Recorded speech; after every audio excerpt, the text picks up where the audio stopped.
tulis di sini nanti ada keluar.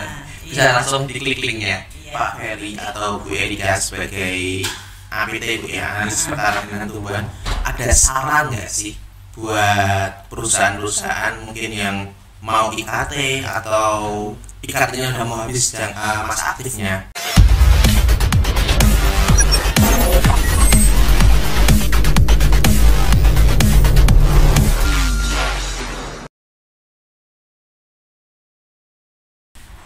Halo Sobat Karantina, kembali lagi di Kinan Podcast. Podcastnya Karantina Pertanian Medan.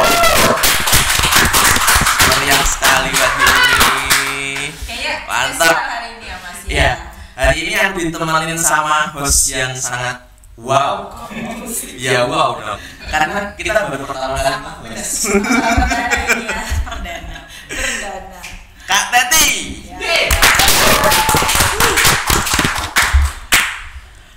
Pagi hari ini kita mau bahas tentang apa itu IKT. Kak Teti tahu IKT nggak sebelumnya? Belum tahu ya. Kita sebagai awam. Aku juga orang baru juga di sini, kan juga belum tahu tentang IKT. Makanya hari ini kita mendatangkan narasumber yang sangat luar biasa. Narasumbernya adalah Pak Ferry Simanjuntak. Ditemani sama Bu Erika dari Karantina Pertanian Medan. Apa kabar Pak Ferry? Sehat? Sehat. Kalau lagi usahanya Pak? Belum sarapan Pak? Apa kita mau sarapan dulu? Lanjut. Oke lanjut. Bu Erika, apa kabar Bu Erika? Alhamdulillah sehat. Oke, sebelumnya ini kan tentang IKT ya Bu ya Pak ya. Kita sebagai orang awam, apa sih IKT itu? Baiklah, terima kasih. IKT atau instalasi karantina tumbuhan itu adalah merupakan tempat disertai sarana yang ada yang digunakan sebagai pelaksanaan tindakan karantina tumbuhan. Gitu ya Pak ya. Kalau tindakan karantina tumbuhan itu ngapain aja sih? Kalau kita sebagai awam ya, kita kan nggak tahu tindakan karantina untuk tumbuhan itu ngapain. Melakukan pemeriksaan di lapangan. Pemeriksaan komoditi baik di bidang ekspor, ya pertanian ekspor impor dan antar ya. Kalau tujuan dan fungsinya IKT ini apa? Kalau kan tadi ceritanya kalau IKT itu kan instalasi karantina tumbuhan. Berarti dia satu tempat, satu instalasi. Jadi di situ kita melaksanakan pemeriksaan tadi, melaksanakan tindakan karantina yang 8B. Salah satunya itu pemeriksaan. Jadi manfaatnya itu kita bisa lebih cepat melaksanakan pemeriksaannya, lebih efektif, lebih efisien. Jadi pengguna jasa kita yang mendatangi pengguna jasanya, kita yang mendatangi tempat produksinya. Nah kita yang ke sana. Jadi petugasnya jemput bola. Jadi prosesnya itu bisa lebih cepat gitu, ekspor, impor, antar area itu bisa lebih cepat. Dibandingin dengan kalau pengguna jasa. Iya, karena kalau pengguna jasa kesini kan mereka harus packing dulu, terus kita juga di sini kita terbatas tempatnya. Kalau kita datang ke sana kan barangnya jemput bola, gitu. Jadi dia lebih cepat sih. Ini manfaat utamanya sih. Oke. Kalau ini itu kan sekarang online ya. Berarti sebelumnya belum online atau manual. Nah itu bedanya apa sih yang online sama yang manual? Apa cuma digitalisasi aja atau gimana? Atau ada yang syarat-syarat yang dipangkas atau gimana gitu? Kalau yang sistem yang lama, all system, dia kan masih konvensional, artinya pengiriman berkas tebal, ya kan? Kemudian dia tidak terintegritas, kemudian rumit dalam pengarsipan, memerlukan ruangan, tidak jelas dalam layanan itu kalau untuk yang lama. Kalau yang baru dia modernisasi, sekarang kan digitalisasi dan paperless, dia tidak membutuhkan kertas. Baru efektivitas pengarsipannya lebih efektif lah. Ada sistem lain. Kemudian dia terintegrasi dan dapat dimonitoring atau transparan, serta adanya kepastian pelayanan itu oleh sistem yang online. Lebih kurang seperti itu. Kalau menurut Pak Ferry ini sebagai sukor karantina tumbuhan di sini di Karantina Pertanian Medan, adanya IKT online itu gimana Pak? Ya cukup baik karena dengan sistem online ini mempermudah pihak pengguna jasa untuk pengajuan IKT. Kalau dari segi petugas Pak, memudahkan juga kah atau?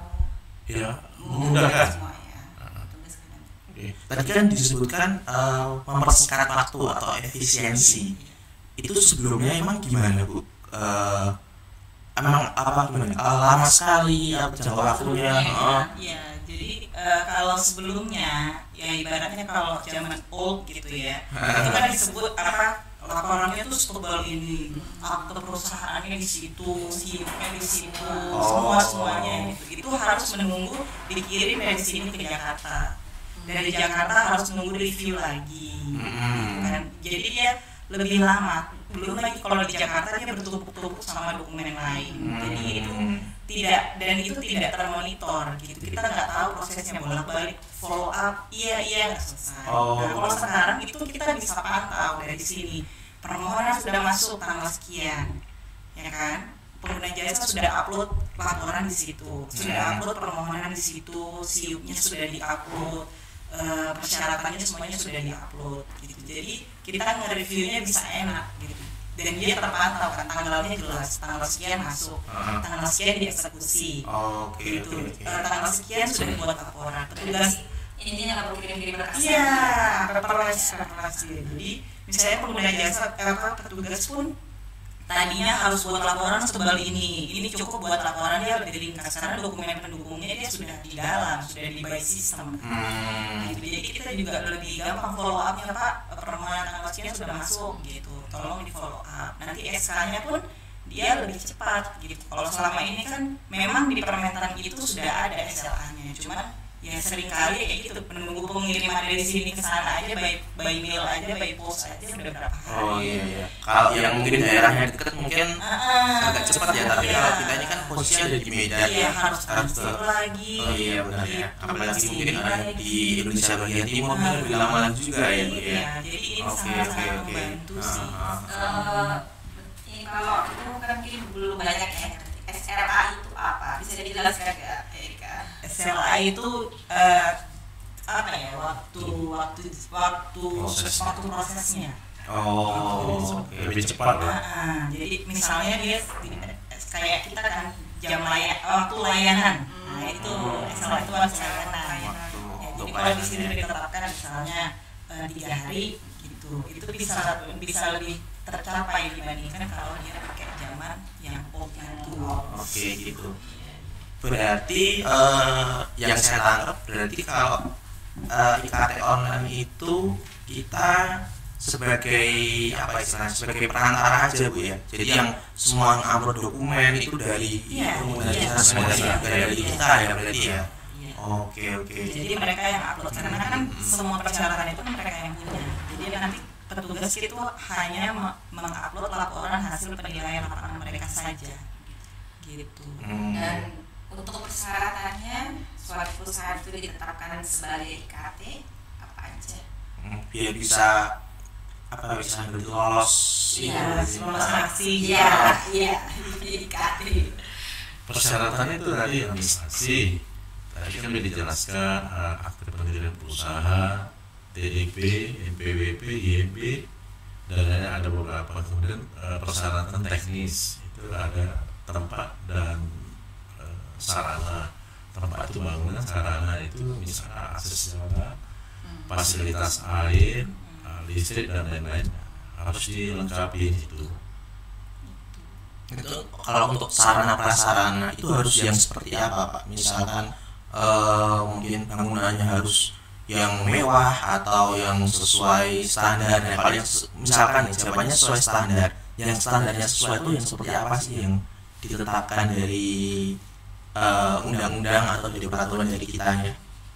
Kalau sebenarnya persyaratannya itu ada di Permentan 73 tahun 2012. Jadi di situ clear disebutkan bahwa dia ada persyaratan administrasi secara berkas dan ada namanya persyaratan teknis. Jadi petugas kita datang ke tempat yang mau dijadikan IKT itu salah satunya untuk menilai secara teknis. Artinya kan tadi dia ceritanya tempat dengan semua sumber daya dan sarana prasarananya.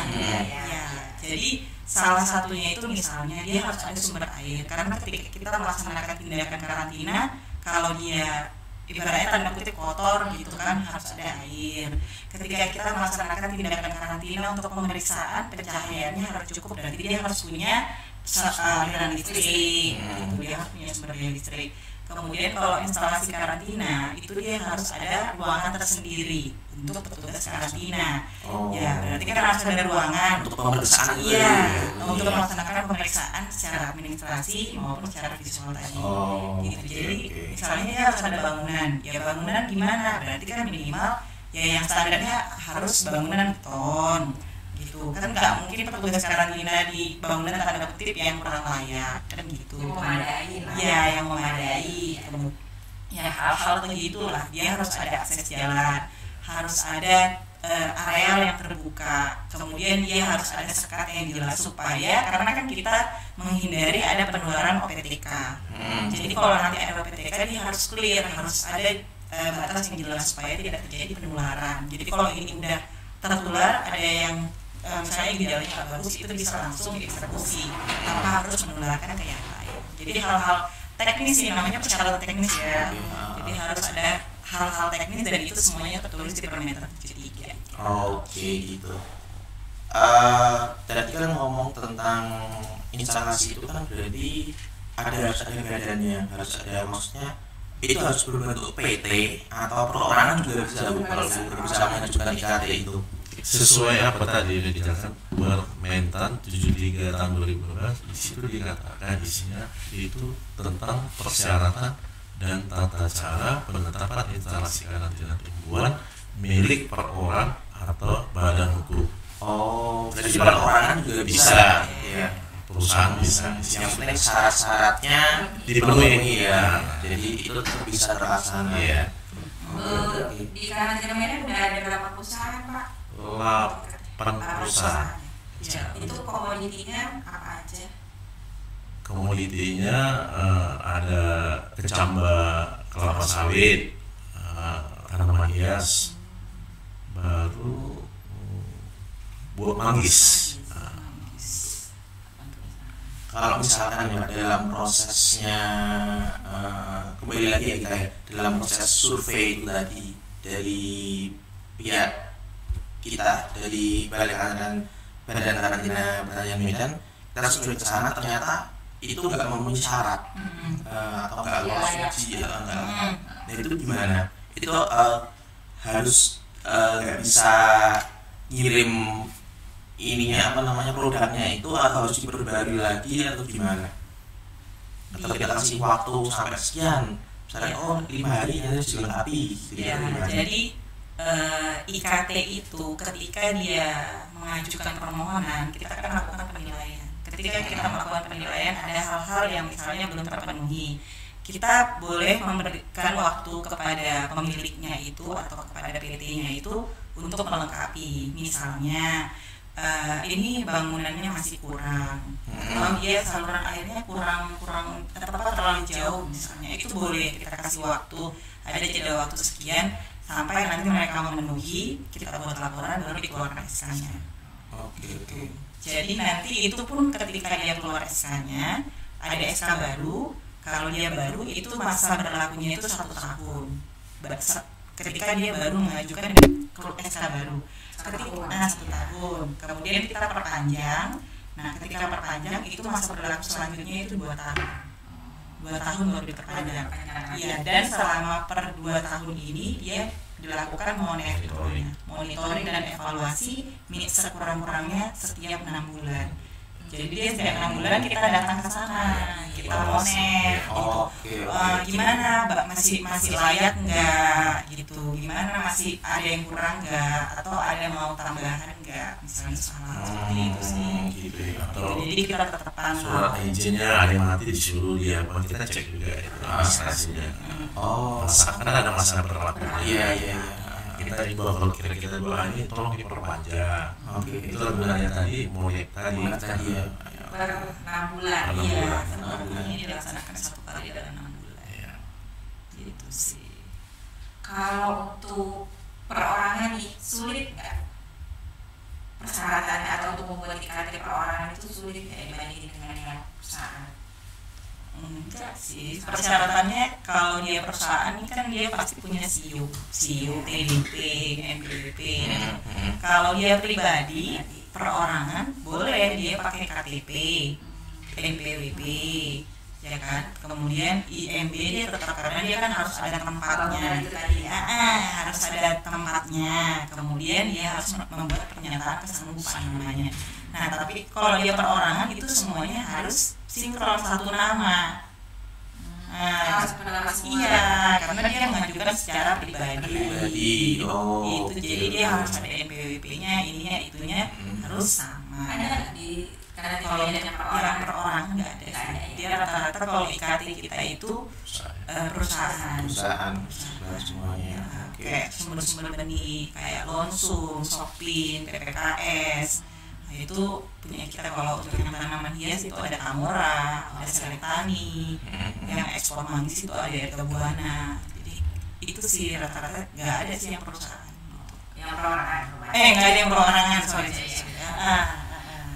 Oke, terkait IKT itu tadi kan pasti kan ada surveinya, tim survei dari kita juga ya Bu ya tentunya. Nah itu siapa yang survei, maksudnya kompetensinya apa sih kok harus bisa survei ke tempat ininya perusahaannya itu, IKT-nya itu harus mungkin jabatannya atau harus ada di apa atau mungkin kan ada dari pusat misalnya yang disuruh tugaskan untuk seperti Bintek itu yang dia akan mendapatkan jadi auditor.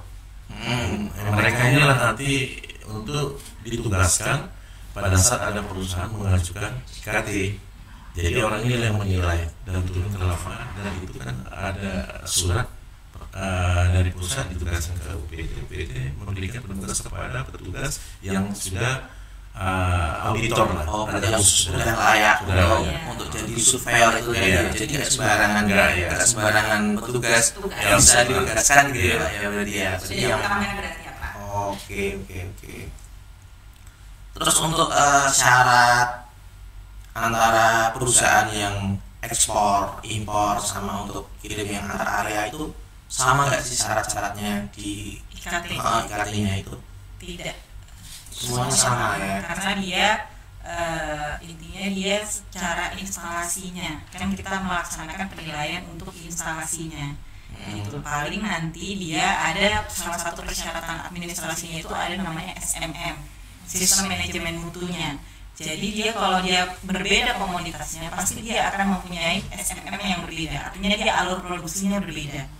Paling nanti perbedaannya di situ. Misalnya kalau untuk dia kecambah kelapa sawit pasti dia alur produksinya berbeda, ya kan, dibandingkan dengan yang manis misalnya. Paling perbedaannya di situ, gitu. Jadi kita pun nanti ketika melaksanakan pemeriksaan di sana kita tahu poinnya di mana resikonya, gitu. Karena kita melihat di SMM-nya tadi, di alur produksinya tadi.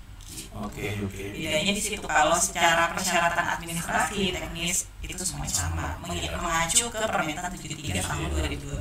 Oke. Komoditinya. Iya. Berarti itu beda. Alur produksinya dia berbeda. Sebelumnya saya mau tanya, kalau menurut pengalaman ini keluar dari teknis ya, menurut pengalaman Pak Ferry atau Bu Erika, ada nggak sih kejadian-kejadian yang lucu atau yang janggal waktu aneh-aneh gitu kan, kadang-kadang nyeleneh gitu, kadang-kadang kalau orang di survei itu kadang-kadang yang ada diadakan, yang nggak ada diadakan gitu kan, sering terjadi di lapangan. Ada nggak itu? Ya, kalau menurut saya karena kita nggak berkapasitas, misalnya di bidang misalnya tadi mengaudit tadi, ya selama kita pemeriksaan ya di lokasi di lapangan IKT itu ya sebenarnya tidak ada yang aneh, ya mereka tetap berpedoman acuan yang sudah ditentukan, jadi tidak ada hal yang yang aneh. Karena kan kita sangat-sangat teknis gitu kan gitu, jadi kalau mau diada-adakan harus juga diada-adakan gitu. Tugasnya juga yang sana kompeten juga ya gitu, jadi namanya auditor kan. Kalau satu tim berangkat itu biasanya berapa orang sih Bu? Minimalnya 2, semaksimalnya 3. 2-3 ya. Dan itu audit itu harus satu hari itu juga atau nanti berlarut-larut waktunya juga, atau ada SLA-nya juga? Ada SLA-nya. Ada SLA-nya juga ya. Ada SLA. Jadi itu bergantian ya tugasnya. Iya, bergantian. Atau misalnya khusus perusahaan ini tugasnya ini enggak ya. Namanya auditor, dia harus rolling aja ya. Rolling supaya tidak ada konflik kepentingan tadi. Jadi harus berganti. Tahun ini misalnya ada si A di PT A, tahun depan si A di PT ini, tahun depan lagi di PT ini. Ini ada pertanyaan yang mungkin teknis juga. Untuk proses pengajuan IKT itu, perusahaan itu gimana sih proses pengajuannya? Proses pengajuannya, karena sekarang kita kan udah IKT online, dia buat permohonan. Pertama-tama dia buat akun dulu. Buat akun di websitenya IKT online, karantina.pertanian.com. Oke, nanti kita tulis di sini. Ada di bawah ini nanti ada keluar.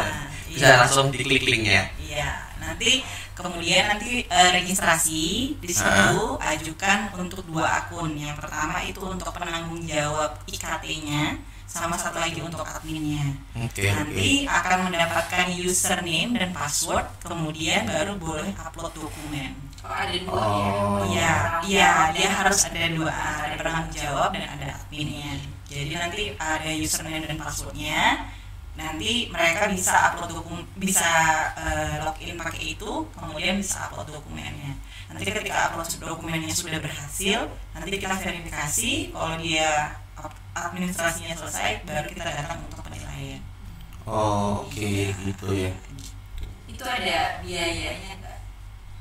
Untuk dari kita mungkin nanti masuk ke kas negara atau gimana? Enggak. Kalau kita kan jelas enggak ya, kalau karena kita jadi stop perusahaannya nih ada enggak. Nanti untuk pengajuan kita melakukan penilaian ke sana itu biayanya itu bukan dari pengguna jasa.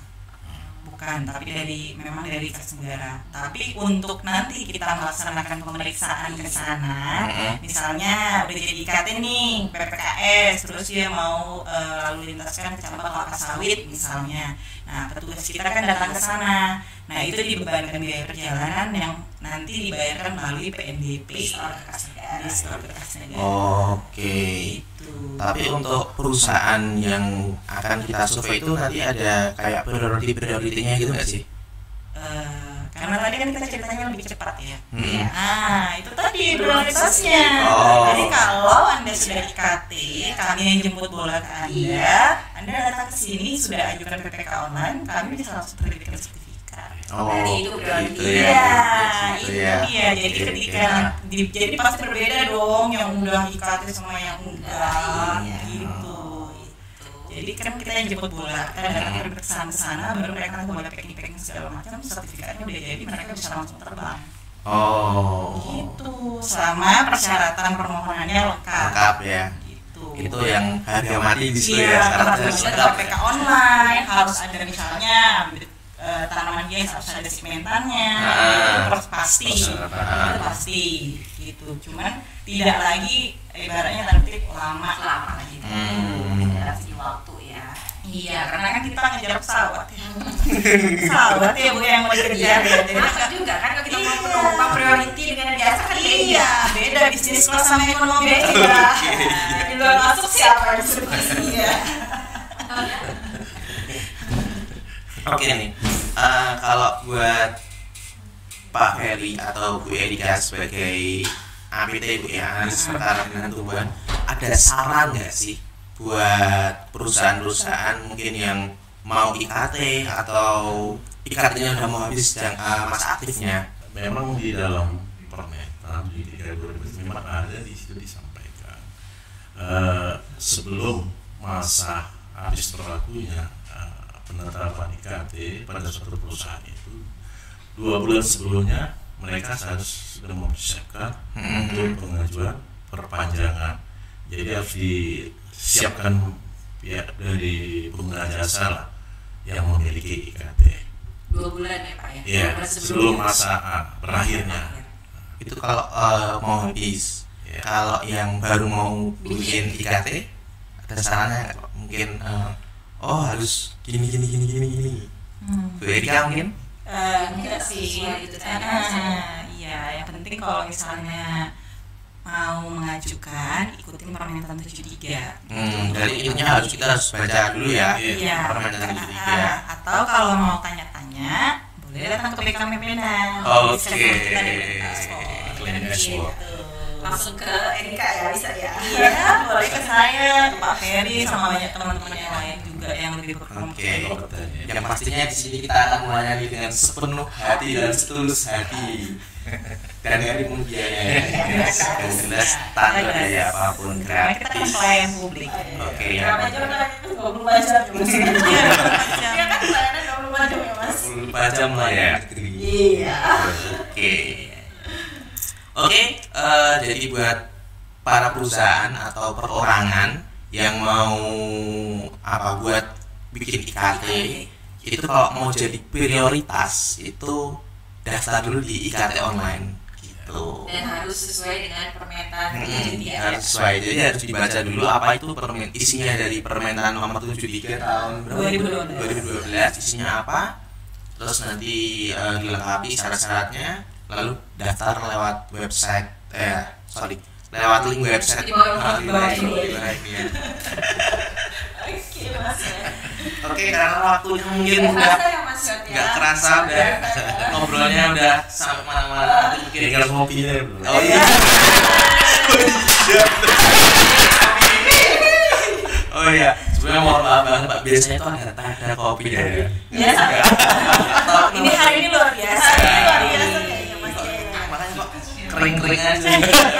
Gak ada gelas, gak ada apa. Oh, record aja. Iya betul. Oke, nanti mungkin sekian dulu perbincangan kita pada hari ini.